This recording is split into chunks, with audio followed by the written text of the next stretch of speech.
Plusieurs sujets nous intéressent ce soir. Un mot d'abord sur Air France KLM qui annonce le succès de son augmentation de capital, ce qui lui a permis de lever plus d'1 milliard d'euros. Une opération au terme de laquelle l'État français doublera sa participation dans le groupe aérien en difficulté à 28,6%. L'État français convertira également 3 milliards de prêts directs en quasi-fonds propres pour aider la société à surmonter la crise. L'État français redevient ainsi le principal actionnaire de référence d'Air France KLM. Comment analysez-vous ce retour en arrière, Maxime Sbailly ? On parlait des entreprises en difficulté. Air France en fait partie, puisque le secteur aérien est un des secteurs les plus touchés. Quand vous regardez les prévisions, il n'y a pas un retour à la normale, même si on ne peut même plus appeler ça comme ça, mais avant 2025, voire 2030. Donc là, eux, ils prennent la crise de plein fouet.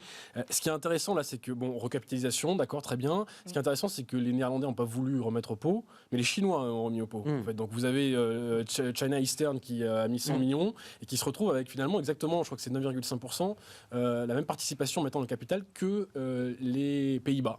Alors les Pays-Bas gardent quand même un droit de vote qui est supérieur, mais je trouve ça intéressant de voir que là aussi la Chine entre au capital d'Air France.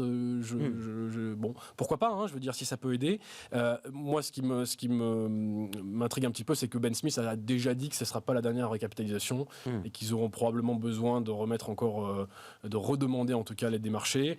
Et donc je pense que le contribuable français va devoir encore mettre de l'argent dedans. Alors Air France, effectivement, c'est un fleuron français, c'est plus qu'une entreprise dans l'aérien, c'est aussi un représentant de la France, donc forcément il y a des intérêts politico-économiques qui sont là. Mais je trouve dommage que les Pays-Bas n'aient pas suivi avec la France, que finalement on voit un délitement quelque part de cet accord avec KLM qui existe historiquement, et que finalement la France n'a pas réussi à les convaincre. Alors je ne connais pas tout le dossier pour être honnête, mais l'entrée de la Chine pour compenser finalement la réticence des Hollandais, plutôt bien trouvée. Est-ce que c'est durable ? Je ne sais pas. Denis Jacquet, c'est une étape, elle sera peut-être pas suffisante pour restaurer vraiment la situation financière d'Air France KLM ? Non, parce qu'en fait, personne ne sait avec quel degré d'empressement les gens vont revenir dans un avion. C'est-à-dire, moi, je le prends toutes les semaines, donc je me pose vraiment pas de questions. Mais il y a quand même beaucoup de gens partout dans le monde que cette crise du Covid inquiète.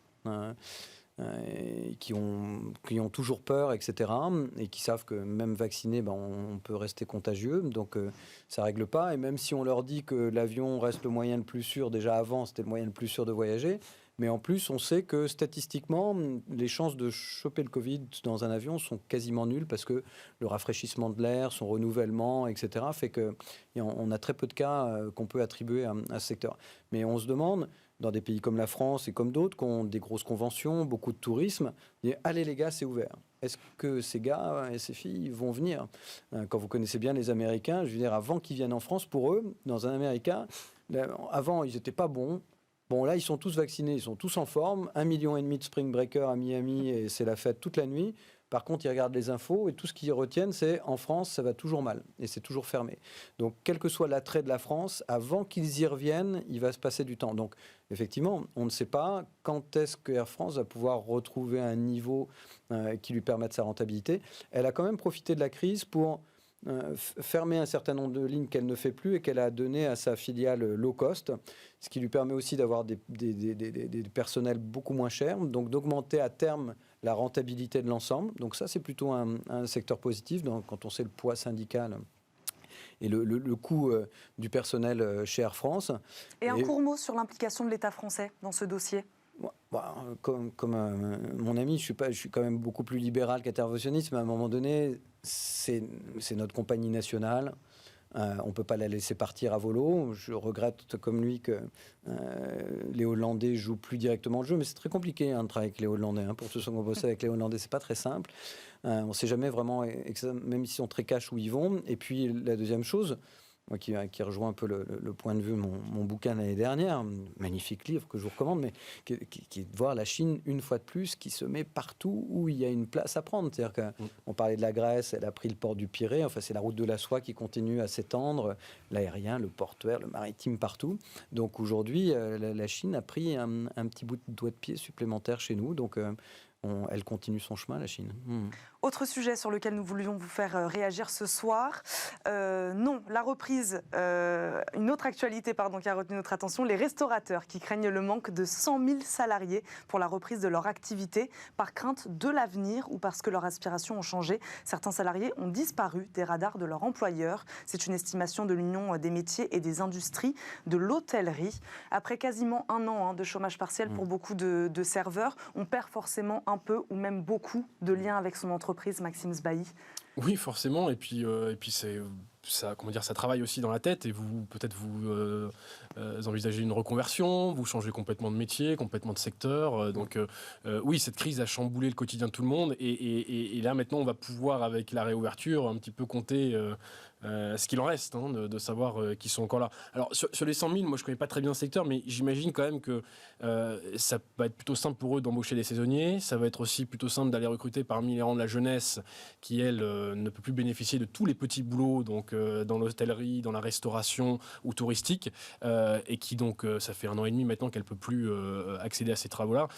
Elle va pouvoir éventuellement remplir les vacances qui sont laissées. Après, ça sera intéressant de voir sur le marché du travail les séquelles justement de la crise, de tous ceux qui, par leur transition sectorielle, vont laisser des trous béants sur certains secteurs. Et alors ça, on n'a aucun chiffre pour l'instant là-dessus. On va le découvrir là aussi quand la mer reviendra ou partira.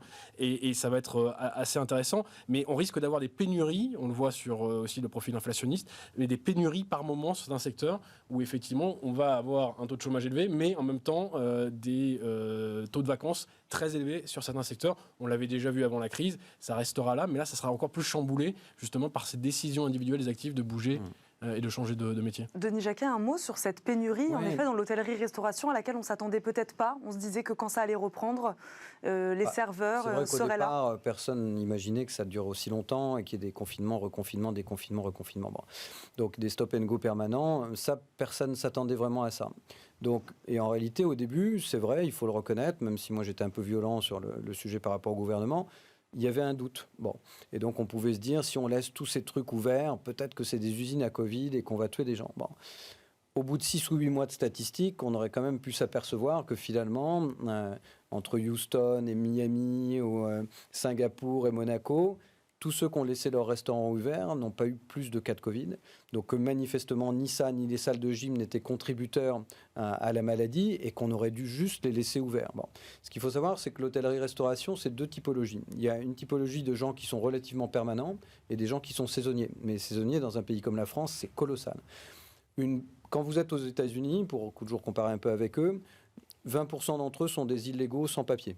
Donc vous allez n'importe où aux États-Unis, notamment dans les villes du Sud, etc., ou en Californie, 20%. Et ils sont restés là parce qu'ils n'ont pas le choix. Ils ne peuvent pas refranchir la frontière. Donc de toute façon, pourquoi Miami a laissé aussi beaucoup ouvert ? Parce que les gens commencent à mourir de faim. C'est-à-dire comme ils n'existent pas, ils n'ont pas d'existence légale, ils n'ont pas d'aide. Il nous reste quelques secondes, Denis Jacquet, on va revenir sur le cas français. Juste pour dire qu'en fait, les saisonniers sont repartis dans leur pays, contrairement à nous, qu'on ne sait absolument pas où ils sont.